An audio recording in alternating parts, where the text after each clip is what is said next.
Ainda em Aristóteles. Nela há uma parte que a natureza fez para comandar e uma outra para obedecer. Ele está falando aqui da alma, tá? Nela a alma. Em cada uma reconhecemos uma propriedade ou qualidade diferente.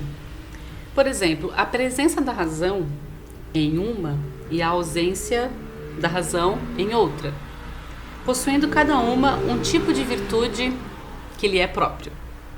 É evidente que o mesmo princípio se aplica em geral e, por conseguinte, quase todas as coisas comandam e são comandadas conforme a natureza.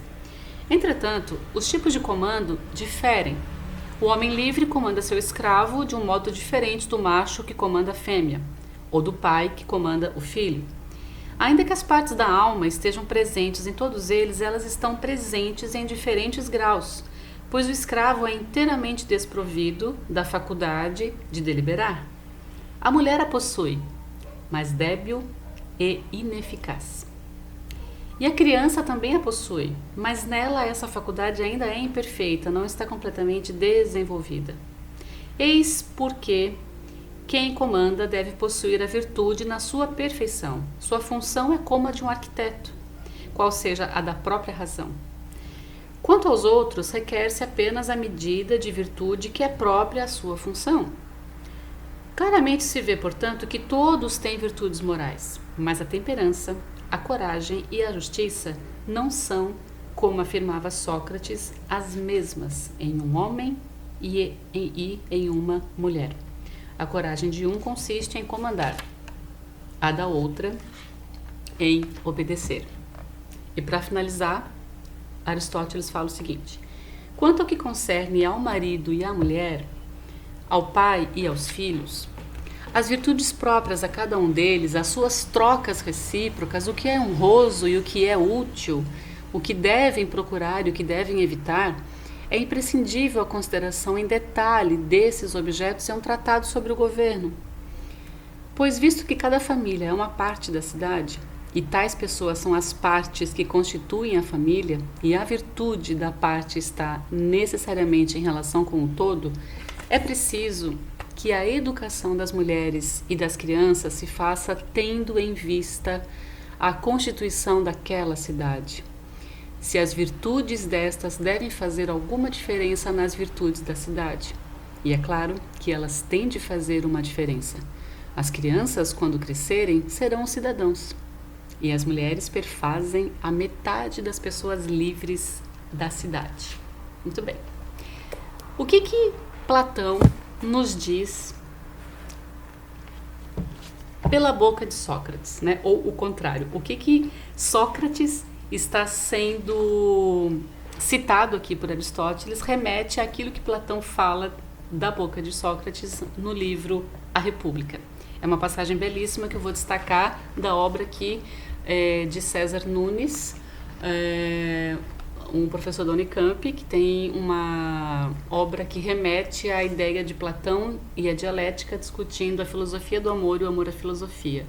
Então, César Nunes faz toda uma análise sobre a questão do tratado de amor em Platão e vai discutir a questão da constituição erótica, da ideia de Eros, pegar toda a mitologia e toda a discussão dos sofistas também, até chegar em Platão e as discussões que ele faz, portanto, sobre o amor e sobre a relação homem e mulher.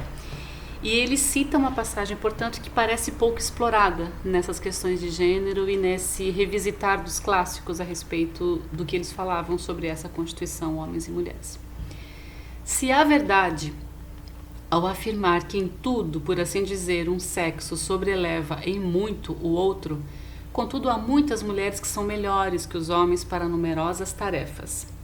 Logo, não há na administração da cidade nenhuma ocupação, meu amigo, própria da mulher enquanto mulher, nem do homem enquanto homem, mas as qualidades naturais se estão distribuídas de modo semelhante em ambos os seres e a mulher participa de todas as atividades de acordo com a natureza e o homem também, com o quanto em todas elas a mulher seja tal qual o homem.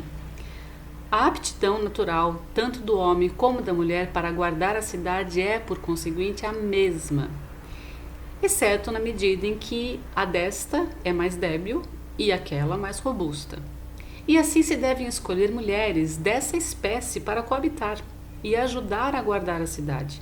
É juntamente com esses homens que, uma vez são capazes e aparentadas com eles, não é contra a natureza. Atribuir o aprendizado, por exemplo, da música e da ginástica para as mulheres, né? Ou as mulheres dos guardiões, nem dedicar-lhes igual educação para a mulher, para serem guardiãs.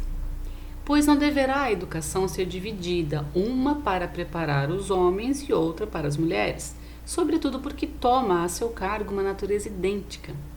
E enquanto há homens melhores do que o homem comum, há também mulheres e melhores dentre as outras mulheres. Para a cidade, nada melhor do que a possibilidade de ver como os melhores homens se unem às melhores mulheres.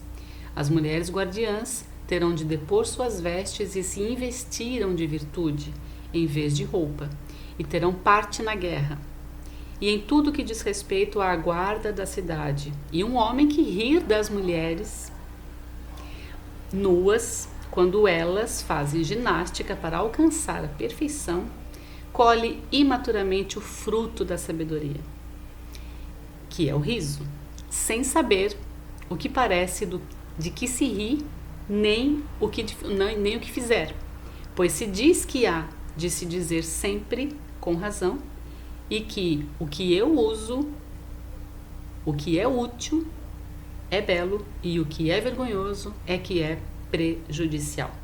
As mulheres todas serão comuns a todos os homens, sem nenhuma coabitar em particular com nenhum deles. Os filhos serão comuns, e nem os pais saberão quem são os próprios filhos, nem os filhos haverão de reconhecer seus pais. Ora, homens e mulheres habitarão em comum, tendo as casas e as refeições em conjunto, não terão qualquer propriedade privada, estarão juntos e misturados, quer nos ginásios, quer no resto da educação, em todas as partes da cidade. Muito bem.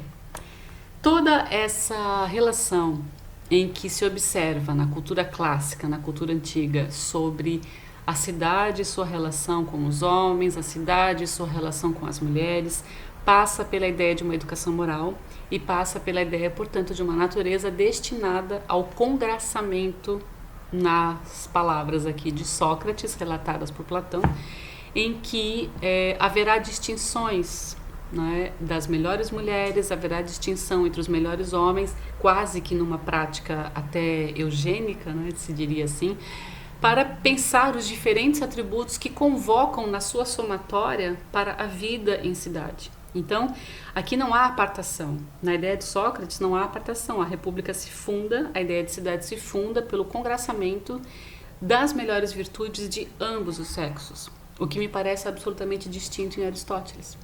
Quando Aristóteles faz a grande cisão, né, talvez a maior cisão que exista entre a esfera pública e privada, se deu com o pensamento aristotélico, que será, portanto, o fundamento até para o cristianismo medieval, que a gente vai ver daqui a pouquinho também.